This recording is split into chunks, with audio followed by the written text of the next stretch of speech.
the coffee chain sustainable. Coffee is on a very good time nowadays in Paris because the culture around specialty coffee is growing very fast. My role with Beans on Fire is as a consultant. The idea is we will start training and establishing all the processes and infrastructure in a proper way. Through training, we can not only promote best practices, but how to approach specialty coffee. Beans on Fire will promote the specialty coffee in Paris not only through their facilities. We will be having all the equipment needed. We will be able to source coffee for other companies. And also, one of the most important facts is people here that is going to be a regular customer or user of the facility will start to exchange experiences and knowledge with other users. That will help everyone grow on how to roast, how to promote, how to source the best coffee ever.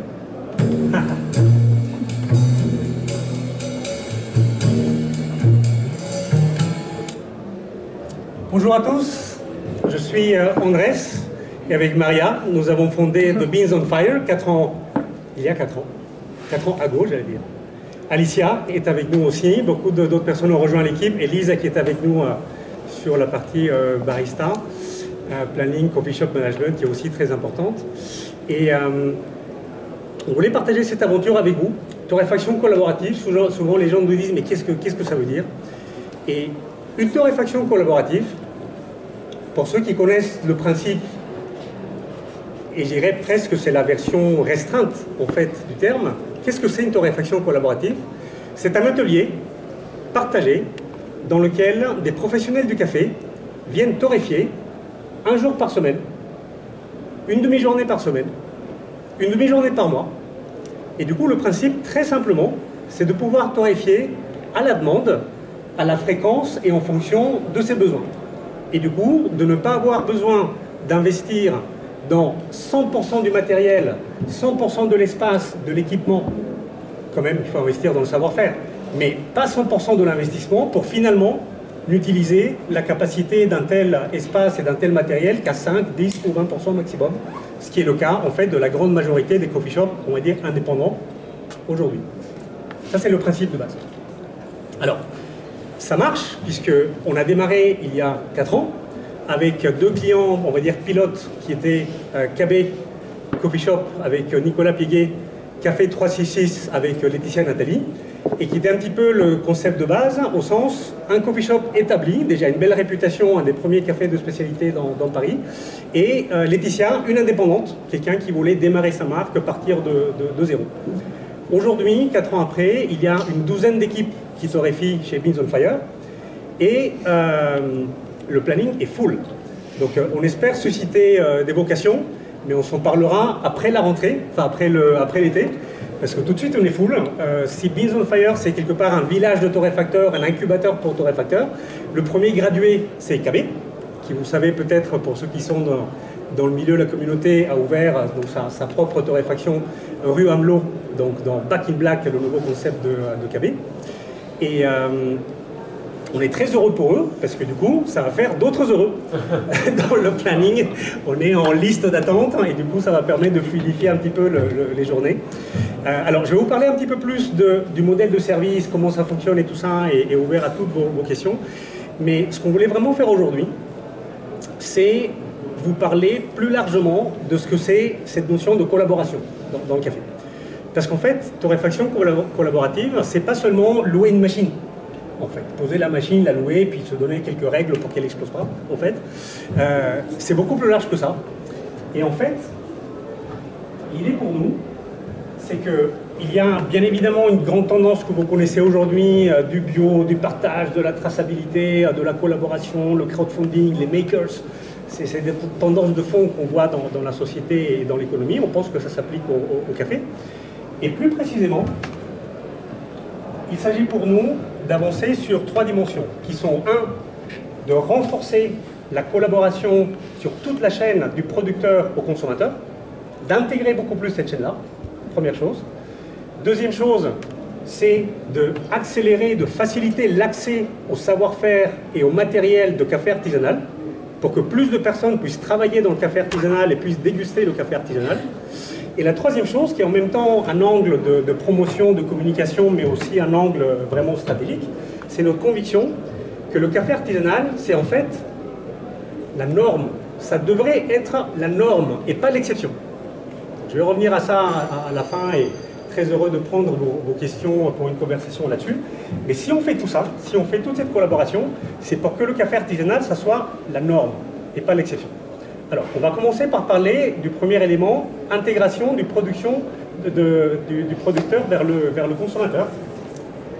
Et pour ça, évidemment, il y a des éléments de sourcing, et vous avez dans ce festival beaucoup d'éléments qui vont autour du sourcing. Mais je voudrais vous parler vraiment de traçabilité au sens le plus concret que nous, on a trouvé, en fait. Et il y a un élément très très simple à prendre en compte par rapport à ça, un parallèle qui est très évident en France, et vous en avez forcément entendu parler. Si on prend le vin, une bouteille de vin, sur chaque bouteille de vin, il y a un nom. Ça, c'est mon Saint-Joseph préféré, de chez Nicolas Badel. 20 €, c'est mon caviste préféré. C'est pas un vin, on va dire, donné, c'est pas non plus un grand cru, Lafite, etc. Et Nicolas Badel, je respecte, j'apprécie, je déguste son artisanat. Nicolas Badel, c'est pas un pauvre paysan que j'ai besoin de subventionner et pour lequel il faut que je fasse de la charité. C'est un artisan pour lequel on valorise son travail. Et nous, on veut faire la même chose dans le café. C'est ce qu'on fait aujourd'hui. Dans nos paquets, on a nom et prénom, les fermiers. Donc ça, c'est notre chouchou, Arnulfo Rotina, en fait, de Sud Colombie, Nariño. C'est un des premiers fermiers avec qui on a travaillé. En fait, on a réussi à garder la continuité avec lui. La continuité, c'est vraiment le sujet clé pour nous dans ce marché-là. Et du coup, dans nos paquets, il y a nom et prénom. Arnulfo Rotina, c'est la personne qui cultive. Dans ce cas, c'est Alicia, avec Fabien, qui ont torréfié le batch dans lequel on a travaillé ce café-là. Et c'est vous et moi qui dégustons. Et ça fait une chaîne. Ça fait une chaîne de qui a cultivé, qui a transporté, qui a torréfié, qui a bu. Et tout ça, ça fait une chaîne qu'on doit intégrer. Ça vous fait penser à quelle technologie? La blockchain. Parce que la blockchain, c'est le suivi et la traçabilité sécurisée sur tous les points. Mais on va voir en fait que ce n'est pas une affaire de technologie, c'est une question de savoir opérer avec ça. Alors, première étape, et c'est là où on est aujourd'hui, c'est que si on prend donc ces paquets Beans, on a un petit QR code dans lequel, donc qui est ici en haut à droite sur ce paquet-là. Et en fait, je vais le scanner. Donc on va regarder. Alors ça c'est Colbert. Et du coup le Wi-Fi. Voilà, j'ai 30 secondes de connexion Wi-Fi.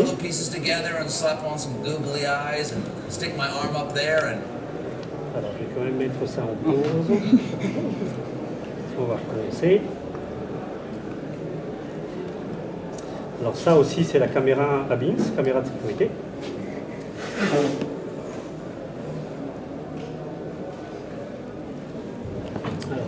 voilà.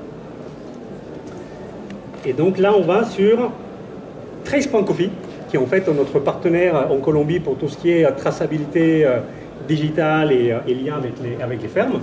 Et en fait, alors bien sûr, dans le café dit de spécialité, il y a toujours des informations techniques, l'altitude, le cépage, etc. Pour nous, ce qui est intéressant avec ça, c'est d'aller plus loin que, je dirais, ça qu'on aurait pu imprimer et mettre sur l'étiquette, mais il y a des éléments plus détaillés qu'on peut avoir sur des aspects sensoriels, mais aussi sur le travail sur place. Donc ça, c'est Arnulfo qui, ses 70 ans passés, est en train de sécher sur ses tamis, etc. Il y a des phases de séchage, il y a des phases de transport, il y a des phases de torréfaction. Donc on fait simplement le lien entre les différents niveaux. Et on a les visages des personnes qui sont dans la ferme. Et ça, c'est pas des images d'archives, c'est pas paysan colombien numéro 3 ou paysan latino-américain numéro 5, hein, image de la Colegiala, voilà, je vais pas citer des marques, mais c'est les personnes qui travaillent dans la ferme. Et pour chacune des personnes, il y a quelques contenus en fait sur combien de temps ils ont passé là, ils rejoignent. Et en fait, si on suit toute la traçabilité, ben, on retrouve aussi les personnes de la torréfaction qui sont ici. Et peut-être un jour, grâce aux médias sociaux et l'intégration, on aura ici des visages des habitués. Dans notre coffee shop, on a une dame qui adore el aguacate, et si elle a peint el aguacate, elle ne prend pas, en fait. Et quand, quand la récolte est passée, que nous on reçoit, que pendant quelques mois ça s'écoule et qu'il n'y a plus el aguacate, et ben elle s'énerve. Parce qu'il n'y a plus, en fait. Et ce qu'on a fait, du coup, la première année où on a travaillé avec eux, c'est qu'on a demandé à cette dame d'envoyer une carte postale à Arnulfo. Il en était ravi, c'était sympa. C'était la première fois qu'il avait une carte d'une femme. Et ça, c'est quelque chose qu'aujourd'hui, grâce à la technologie, on peut faire de manière continue. Et c'est une vraie intégration du producteur au consommateur. Comment? D'une femme ou d'une consommatrice de son produit? Ah, les deux. Les deux. On peut être femme et consommatrice de café. Voilà. Et fan aussi de café. Alors, je voudrais vous montrer aussi quelle est la prochaine étape. Alors, pour ça, il y a un petit élément de technique à vérifier ici. Donc, on va regarder si ça marche. Rafa, ¿estás ahí? Rafa. Sí, aquí estoy. Hola. ¿Estás ahí? Hola, Rafa. ¿Quién eres? Who are you? Bonjour. I am, well, I'm an expert in technology. I'm saying hello from Silicon Valley. And we work at Trace Coffee on connecting farmers with consumers everywhere in the world. So we are using technology and working directly with farmers from Colombia, from Peru, from Tanzania, soon from Uganda and other places. We are creating what we call the digital stories. Andres, are you showing the screen, or should I share it? We can do both. I am ready. So how you prefer? Okay.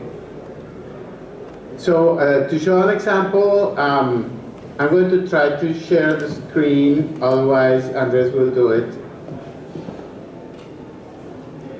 This.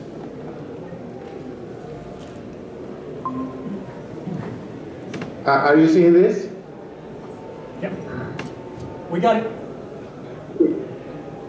So this is a project that we are working on with Expo Café, the biggest exporter of coffees in Colombia.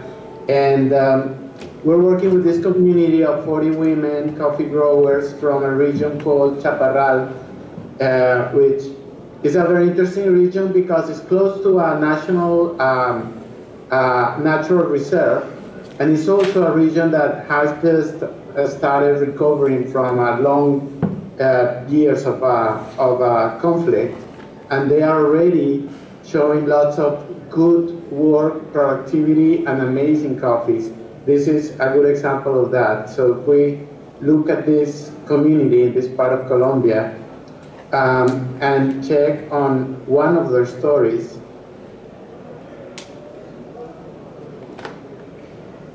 we can see the people behind the coffee. We can see the region, details about the people, the process, what happens there. It's a beautiful area. You have to work to drive 6 hours out from Bogota, and then about 3 hours more just to get to the farms.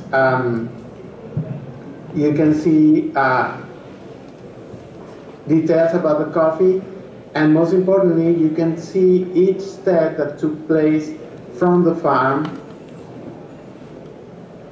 the mill, all the way to quality control, and you can start adding your roasting efforts there, even serving, or all the way to when the coffee gets to the cup. Every piece of data that gets stored in this traceability system gets fingerprint also in a blockchain, so you can verify independently that the information that is presented here hasn't been modified and that it comes from the right source. There's a connection to an external blockchain, so whatever gets stored there, recorded there, cannot be modified without the system noticing it and flashing it. Rafa, flagging it as modified. Rafa, one second. That is Rafa, 1 second. Can you go back to just the previous point with the blockchain? I would like to go back that just 1 second in French also, to be sure that our audience gets it, and I would like to emphasize just one point. So exactly, just here. Can you stay here? L'idée du coup, c'est que pour chaque étape de la chaîne, alors parfois les gens ne connaissent pas toutes ces étapes-là, et même quand on les connaît, l'idée c'est que ces étapes-là, génériquement, elles sont censées arriver tout le temps, n'est-ce pas? Mais ce qu'on fait ici, c'est que pour chaque paquet en fait qu'on va vous proposer, on va être capable de dire timestamp, à quelle date ou à quelle heure s'est passé chaque chose, ou quand, à quel moment on a fait la récolte, le séchage, le tri, le transport, la torréfaction, à quel moment il est chez vous. Et si vous l'acceptez un jour, vous allez cliquer quand vous prenez le paquet ou quand vous le buvez, et on saura quand est-ce que vous l'avez bu. D'accord? Et on pourra se dire, je viens de boire un café qui était sur l'arbre il y a 4 mois, et 2 semaines, et 3 jours, et 3 heures, et 20 secondes. Et je peux faire un petit clic like au fermier qui instantanément va dire, ah, quelqu'un à Paris a bu mon café. D'accord? Et mon rêve un petit peu d'art digital, c'est d'avoir une espèce de mur avec tous les clics qui s'affichent un peu. Comme ça, au lieu d'avoir des cours de bourse qui montent et qui descendent, on aurait des likes de café avec des nuages de personnes qui aiment, ou peut-être qui n'aiment pas d'ailleurs, qui sont excités, surpris, etc., de voir ce qui se passe avec le café. Ça, c'est de la vraie traçabilité, enfin de la vraie au sens où, quand, pourquoi, pour chacune des étapes qu'on fait. Rafa, do you want to close on your side? We have a couple of other topics to cover. Sure.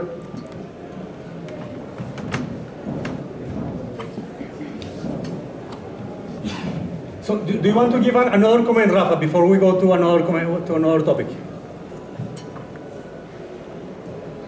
No, that's all. Basically, we believe that creating this connection opens lots of opportunities for farmers, for producers, for roasters, and for consumers. Thank you, Rafa. So Rafael was joining us from San Francisco. Il est à San Francisco. Donc là, il est, je ne sais plus, c'est 4h ou 5h du matin, mais il est vraiment très très tôt. Donc vraiment, merci beaucoup à lui pour nous avoir rejoints. Alors, il y a plein d'autres éléments sur lesquels on peut revenir sur l'approvisionnement. Je voulais vous parler aussi de la torréfaction, fatalement, parce que c'est peut-être pour ça qu'on est le plus connu dans Paris aujourd'hui.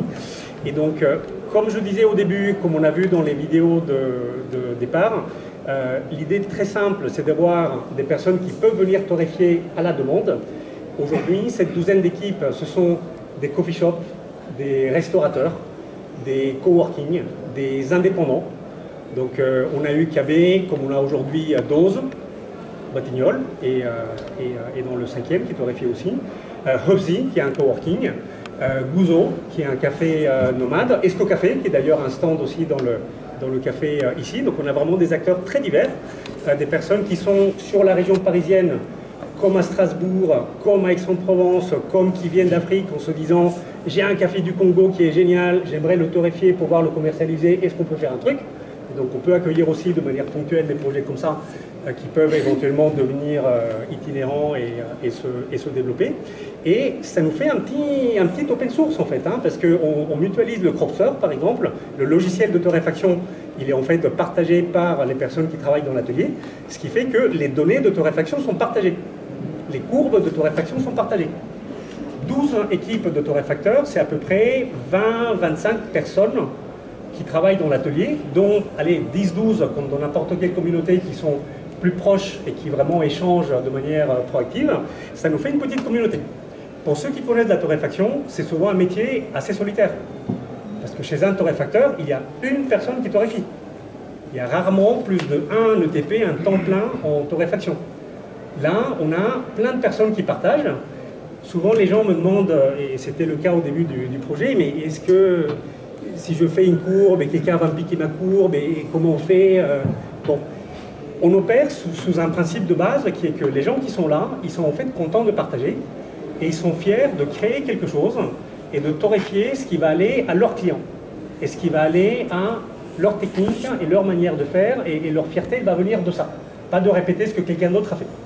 Et c'est ce qui se vérifie dans les faits. On n'a pas eu en 4 ans un souci de quelqu'un qui s'est énervé sur quelqu'un parce qu'il m'a piqué ma courbe ou il m'a copié mes données ou j'en sais rien. En revanche, les gens bénéficient de ce partage de savoir-faire. Il y a à ce stade autant d'individus qui ont torréfié chez Vince que de torréfacteurs dans le reste de Paris. On n'a pas le volume de tous les torréfacteurs de Paris, mais en nombre de personnes, ça nous fait une petite communauté. Et c'est quelque chose qu'on veut continuer d'animer et de grandir et qui est très, très important pour nous. Dernier élément, et ouvert à toutes vos questions, la collaboration, c'est aussi vis-à-vis des consommateurs, en fait. Parce que le paradoxe initial qui est à la base, en tout cas de mon intérêt personnel pour ce projet, et du moment où j'ai rencontré Maria qui voulait valoriser le travail des fermiers en Colombie, c'est que le café, c'est un produit qui est extrêmement quotidien. On le sait tous hein, dans les statistiques de café, c'est la denrée alimentaire la plus commercée dans le monde, on entend toujours ces statistiques-là.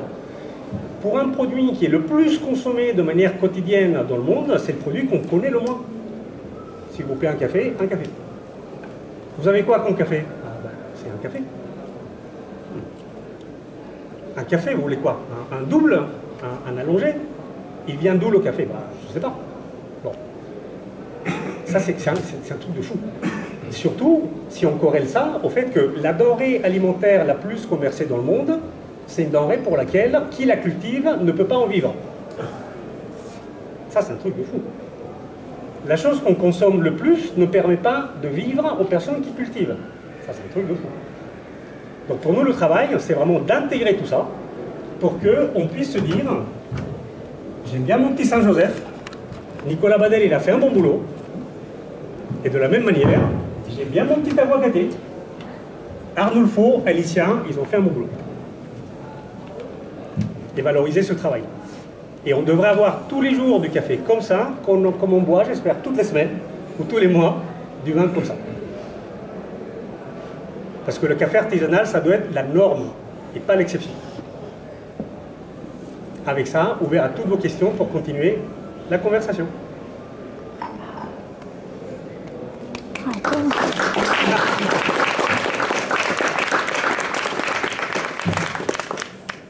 Je pense qu'on a tranquillement 10 minutes, un quart d'heure de questions avant que viennent les présentateurs suivants.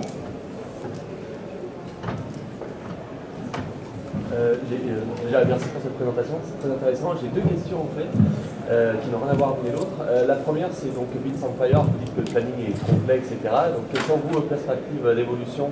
Par exemple, je ne sais pas, ouvrir une autre adresse en province ou s'agrandir si vous avez de la place, je ne sais pas. Ou c'est votre vocation justement de rester peut-être dans un esprit limité comme ça? Alors, bien sûr, donc excellente question. Alors, il y a deux axes par rapport à ça. Un, c'est qu'on a notre marque propre de café. Et donc ça, aujourd'hui, on le développe dans le coffee shop. À la Fondation Louis Vuitton, on est présent. En entreprise, où on sert beaucoup de bureaux. Donc ça, pour nous, c'est un axe de croissance de notre marque propre. Pour ce qui est de la torréfaction collaborative, on voit aujourd'hui à 12 équipes qu'on a un équilibre, en tout cas pour une machine, hein, parce que c'est aussi hyper pragmatique pour une machine, on a un équilibre de combien de personnes peuvent avoir un créneau par semaine et raisonnablement entrer, sortir, partager sans qu'on se bouscule. D'accord ? Je disais tout à l'heure, on n'a jamais eu la première dispute parce que quelqu'un m'a piqué ma courbe, ça c'est jamais arrivé. On a eu des disputes parce que quelqu'un n'a pas nettoyé la machine. Quelqu'un arrive le jour d'après ou l'après-midi pour le matin en disant « Ah, mais la machine n'est pas clean, qu'est-ce qui se passe ?» et tout ça. Et donc, ça, c'est la vraie vie. Donc, comme dans un roommate et on partage un appart, on doit caler ces règles-là. Donc, pour l'instant, on veut garder stable la taille, on va dire, de la communauté.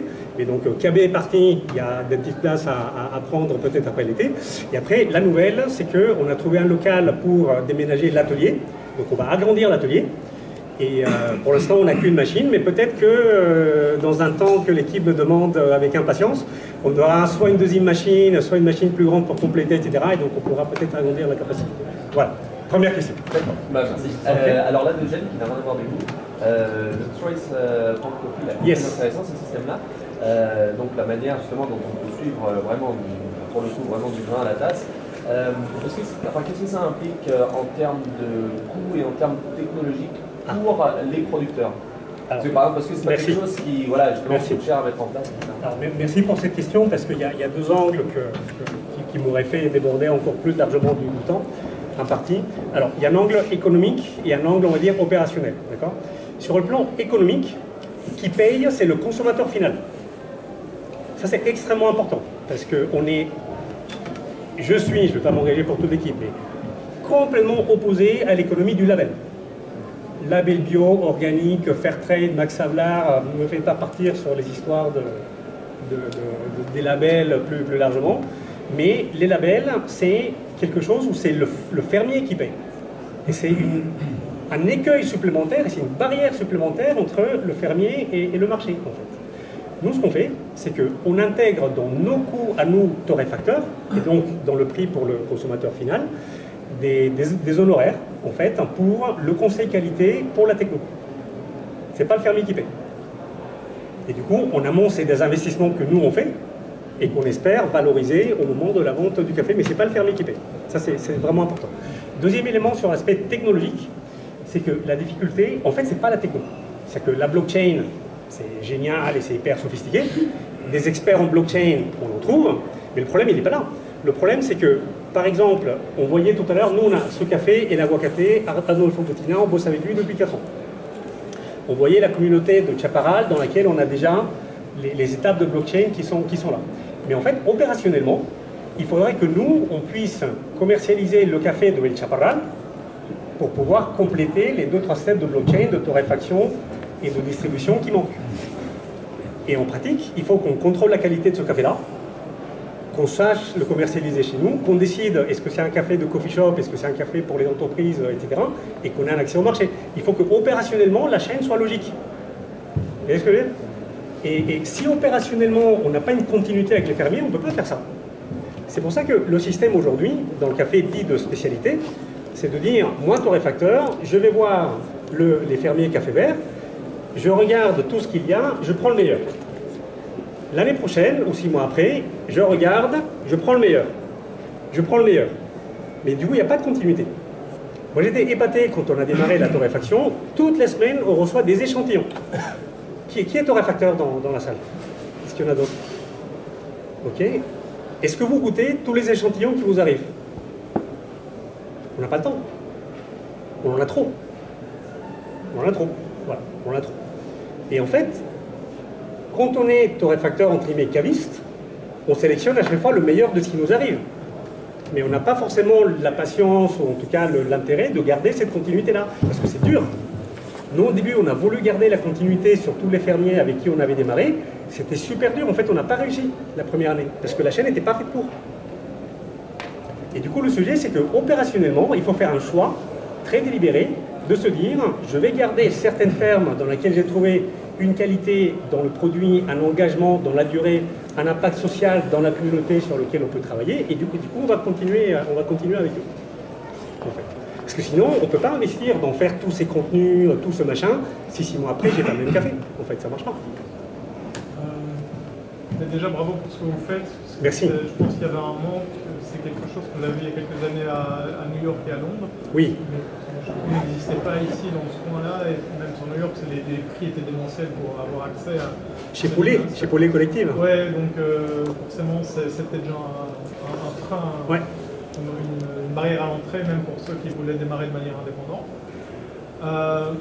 Première question pratico-pratique, vous utilisez quel torréfacteur? Dietrich, 12 kilos. Le même qui est à côté de notre stand, mais il est rouge. Il est plus beau le nôtre. Voilà. Je vois bien.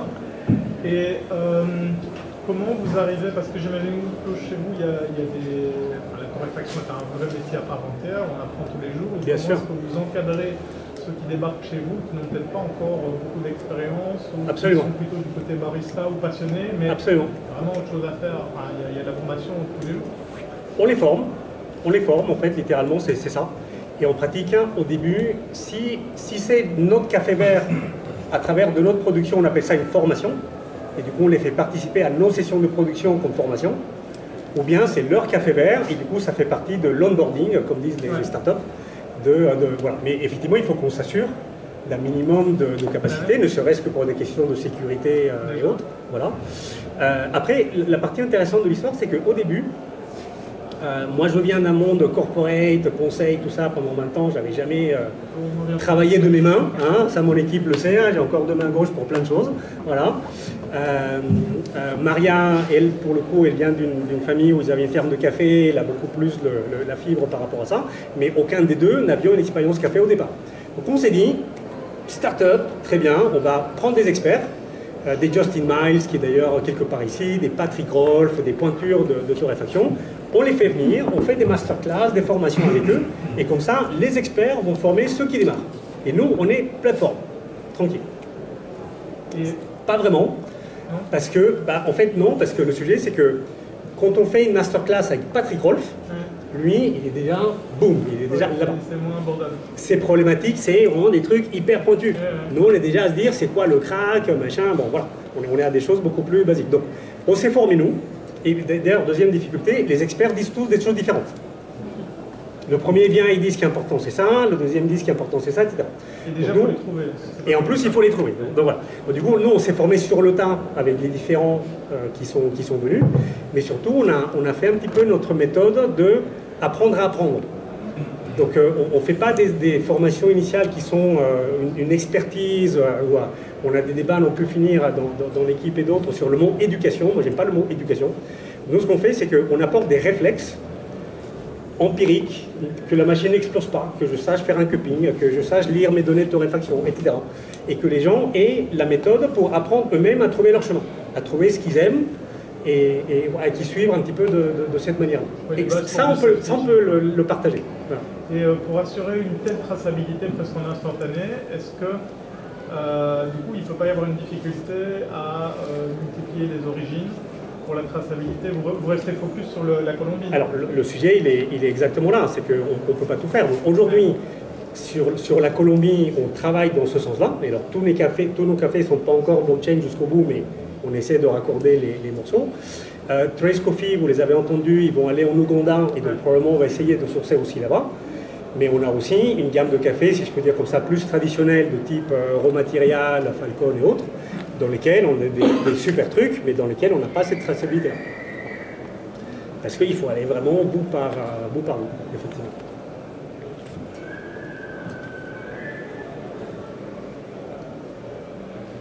Alors, je voudrais peut-être terminer, en fait, sur l'histoire de la norme et pas l'exception, en fait. On est au Paris Coffee Festival. Notre rêve, c'est que ceci soit un événement grand public et pas un événement de geeks. J'adore être geek, et on est tous des geeks et on s'aime bien entre geeks. Mais le sujet, c'est qu'on considère que ceci ne doit pas être une niche, en fait. Quand on va dans un Franprix, il y a un rayon, il y a une gondole de vin, en fait, hein, dans laquelle on a de tout. Et si je cherche un vin sur lequel c'est marqué vin de France, 100% vin, ça correspond à quoi? Ça correspond à quelque chose qui n'est même pas une bouteille, d'accord? C'est du cubiténaire, et on va le trouver au fond du rayon. Et c'est 1 euro le litre, 2 euros de litre, ou 1,5 litre, etc. Et il y a des bouteilles qui vont jusqu'à 25 euros. Et 25 euros, ce n'est pas des trucs nécessairement incroyables. Notre rêve, c'est que le café, que ça soit pareil. C'est que les gens aient autant de diversité et de choix, et qu'on ne se dit pas c'est un truc de spécialiste et du café de spécialité pour spécialistes, mais du café artisanal comme on prend chez le boulanger, comme on prend chez le boucher, comme on prend chez les fruits et légumes, quelque chose quelque part de plus basique. Alors ça passe parfois par le fait de chercher des goûts et des torréfactions que peut-être on ne ferait pas si on était pur spécialiste, d'accord? Donc on ne va pas brûler nos cafés, mais on va essayer de trouver l'amertume qui sera agréable. Là où peut-être il y a des gens qui vont aimer le floral et puis des choses un peu épicées, machin, il y a des goûts que pour les gens qui ne connaissent pas ce type de café, ils ne vont pas. Et donc on va essayer de matcher ça, en fait. Pour apporter ces diversités, pour trouver au moins un café qui plaît et qui permet la conversation, de dire ah ça vient d'où? Et qu'est-ce que c'est? Et pouvoir avancer dans cette idée-là. Et comme ça, si tout se passe bien, on aura normalement toujours un café exceptionnel.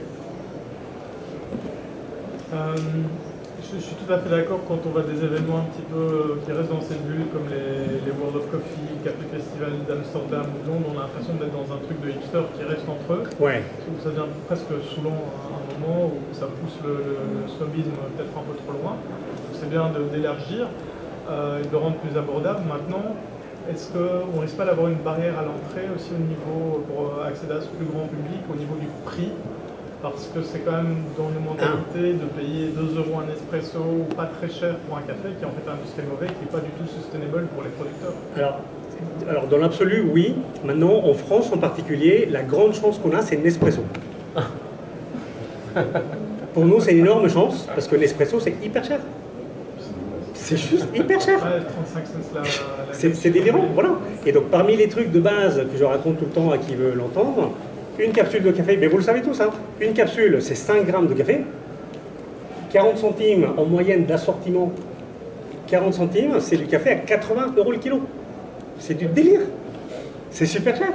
Et donc nous, on se pointe avec des cafés à 10 € le paquet, donc mettons de 250 grammes, donc mettons 40 € le kilo, même 50 € le kilo, c'est pas cher, en fait, quand on compare à du Nespresso. C'est une victoire marketing. Comment? C'est une victoire marketing. Absolument, absolument. Mais qui nous crée une opportunité. S'il n'y avait pas Nespresso, on serait un produit de luxe.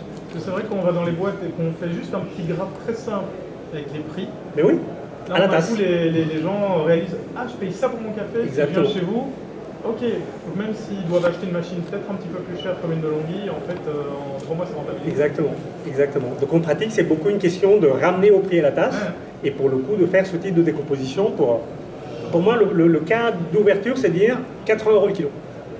Vos capsules, c'est 80 € le kilo. Là, je dis, waouh, ah ouais. Si je me paie ça, je peux bien me payer un café moitié prix, 40 € le kilo, moitié prix. Mais par contre, les brasseries, les restaurateurs et tout, qui font beaucoup de volume, Alors, ça, c'est la raison pour laquelle nous, Fabins, commercialement, on ne fait pas trop de CHR. mais non. Ça, Exactement pour cette raison-là. Voilà.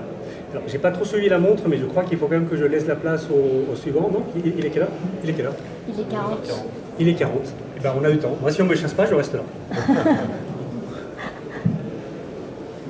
Mais pensez-vous pas que en France, le café des spécialités, c'est une bonne chose, mais les buveurs de café, les consommateurs, est-ce qu'en fait, ce café des spécialités n'est pas trop bon pour les consommateurs actuels, puisqu'il n'y a pas d'éducation du point de vue client, vu que la plupart ils mettent du sucre et ce qu'ils veulent, c'est la caféine plutôt que les différents profils. Absolument. Alors, il y a deux cas de figure que nous, on a rencontrés par rapport à ça. Et la problématique est tout à fait juste. Il y a 2 cas de figure. Un cas de figure, c'est que nous, quand on a commencé à démarcher des entreprises, alors pourquoi c'est venu? On a le coffee shop dans le 11e, et les habitués disaient, tiens, mais c'est bon, est-ce qu'on ne peut pas avoir ça au bureau? Et donc, on a commencé à servir des petits bureaux proches et tout ça. Du coup, on allait vers les bureaux avec notre carte de café. Notre carte de café, ça veut dire quoi? J'ai 4 Colombie, 3 Guatemala, le Costa Rica, et puis j'ai un petit Panama que j'ai pas d'habitude mais qui est génial, machin. Et là, pour le coup, bling, bling, bling, bling, bling, les boîtes avaient les yeux gros comme ça, et ils disaient, c'est génial, mais peut-être le week-end, ou peut-être machin, mais pas au bureau tous les jours, quoi, on va pas faire ça. Bon. Et du coup, voilà, avec l'impulsion d'Alicia dans notre équipe, on a démarré pour les entreprises ce que j'appelle une gamme. Donc ça, c'est un côté un peu marketing que je voulais un peu éviter au départ, mais je me suis dit quand même, il faut trouver le langage du consommateur. Pour nous, le langage du consommateur, c'était quoi? C'est on veut un café fort. Donc, il y a des gens qui disent je veux un shot. J'arrive au bureau, je prends un shot, je vais déjeuner, je reviens au bureau, je prends un shot. Ça, c'est des buveurs au bureau. Et ça, c'est ce qu'on appelait chez nous le morning uppercut. On a un café qu'on appelle le daily, qui est le café où j'en bois 2, 3, 4, 5. J'en bois de temps en temps. Je bois un allongé. D'ailleurs, je tire un allongé dans la machine au bureau à 150 millilitres. Donc vraiment un truc qui ressemble à un filtre, alors que les gens disent qu'ils n'aiment pas de filtre. Bon. Mais voilà, du coup, on a dit voilà, on a un espresso fort, on a un espresso doux, on a un café filtre pour les thermos, on a un déca. On a 4 cafés. On n'a pas 30, on en a 4. Le fort, le doux, le filtre, le déca. Pour chaque café, à chaque saison, il va y avoir un café différent. Et du coup, on va dire, ben voilà, notre café de saison pour...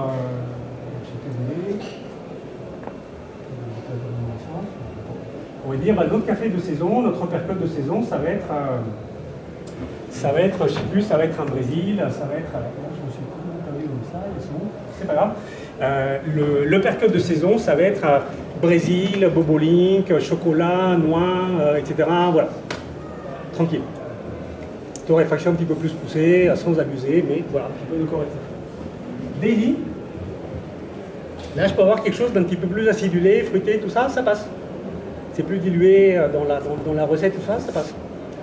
Filtre, un petit Éthiopie, allez, on se fait plaisir. Et du coup, il y a un café de saison qui est associé à une fonction, en fait. Vous avez un cas de figure, qui est le fait de dire on va rentrer par l'angle fonction, quitte à donner la possibilité du double-clic. Ah, mais il vient d'où? D'ailleurs, c'est drôle, parce que après un an d'avoir fait ça, c'était il y a 2 ans déjà, les clients disaient, bon, bah c'est sympa, mais vous avez 4 cafés, vous avez quoi d'autre? C'est quoi vos nouveautés? C'est quoi? Surprenez-nous, quoi. Bon. Du coup, on a commencé à sortir des éditions spéciales, des choses un peu comme ça. Donc ça, c'est un cas de figure. Un autre cas de figure, c'est Nespresso. Les clients Nespresso qui sont convaincus que Nespresso, c'est le top. Et du coup, on s'amène avec nos petites Honduras, Colombia, Aguacate, le fermier, il est sympa et tout ça, voilà. Les gens goûtent et disent, ah, putain, mais votre truc, il est super amer. Non, non, c'est acide. Ah oui, acide, amer, je sais pas. Ok. Non, mais c'est trop fort. Beaucoup trop fort. Nous, il nous faut un truc de bonne qualité. De bonne qualité, pas d'acidité. Je veux pas d'acidité, pas de fruits. Un truc avec un goût de café. Donc il y a des gens qui considèrent que l'espresso, c'est le top. Et que quand nos cafés, on les pousse un peu plus, on les mélange et tout ça pour arriver à quelque chose qui soit plus neutre, quand nous, à table, on se dit, ok, là, il n'y a plus rien. Là, c'est bon. Et le client dit, ah bah, vous vous approchez d'une espresso, c'est bien. Il dit, oui, d'accord. Toute la problématique au quotidien, c'est de ne pas se trahir. C'est toutes nos discussions pour bien trouver la bonne approche, en ayant quelque chose que le client puisse goûter et aimer, et que nous, on se dise, on respecte l'origine, on respecte le produit, on suit la traçabilité, on est capable d'aller au bout, etc. C'est pas facile, hein, mais c'est sport. C'est sport tous les jours. Parce que le problème, fondamentalement, c'est pas que les gens consomment trop d'expresso. Et l'expresso, au final, c'est une approche très particulière du café. Au final, il ne faudrait pas réintroduire le genre de café filtre. Alors, c'est une des voies. C'est une des voies. Moi, j'essaye au coffee shop. Souvent, je dis, tiens, il y a un peu de queue. J'amène un petit filtre comme ça et il y a des gens qui refusent, qui vraiment disent, mais votre truc, c'est trop clair, machin. Il y a des gens qui ne veulent même pas goûter. D'accord ? Mais il y a des gens qui parfois goûtent et disent, ah ouais, en fait, il y a du goût. Et qui sont hyper surpris de ne pas avoir un truc sans goût, trop dilué. Donc ça vaut le coup d'essayer. Ça vaut le coup d'essayer. Déjà, le gars qui arrive le matin en disant, moi j'ai besoin de mon shot de caféine pour toute la journée, bah alors bois du filtre. On va commencer par là, parce que c'est plus caféiné à la base qu'un espresso, ouais, même si c'est totalement contre-intuitif. Honnêtement, c'est objectivement juste. Enfin, en tout cas, nous, café, on peut comprendre et même le savoir dans les données. Le client, il n'achète pas ça. Ah non, il veut un truc, hop, vite fait, c'est parti. Mais c'est pas seulement ça, c'est qu'il y a, enfin, c'est tout un autre sujet, mais on a des décas qui sont plus forts en goût, d'accord, qu'un filtre traditionnel, machin, qui en fait, voilà. Et le client, souvent, hein, quand il dit c'est intense, ils sentent que c'est caféiné. S'ils le sentent dilué, ils vont se dire qu'il n'y a pas de caféine, quelle que soit la vérité entre les chimiques, des choses et tout ça. C'est 10 minutes après que l'effet commence à... Mais complètement. Donc ça, c'est un truc qui est très très compliqué parce qu'à la fin, ce qu'on essaie de faire, c'est plus de matcher le goût et de trouver par des astuces entre guillemets d'animation, le fait de dire, mais goûtez ça, juste goûtez. Ah oui, effectivement. Et on essaie de prendre le fil à travers ça. C'est très très expérimental, si je peux dire. Voilà. Tout ça. Mais ce qui reste fascinant, voilà, la raison qui nous fait toujours continuer, c'est que l'autre paradoxe du café, c'est que pour un produit aussi simple, il y a finalement tellement de complexité, tellement de nuances, tellement de surprises à voir, et du coup le champ d'exploration reste extrêmement ouvert. Absolument.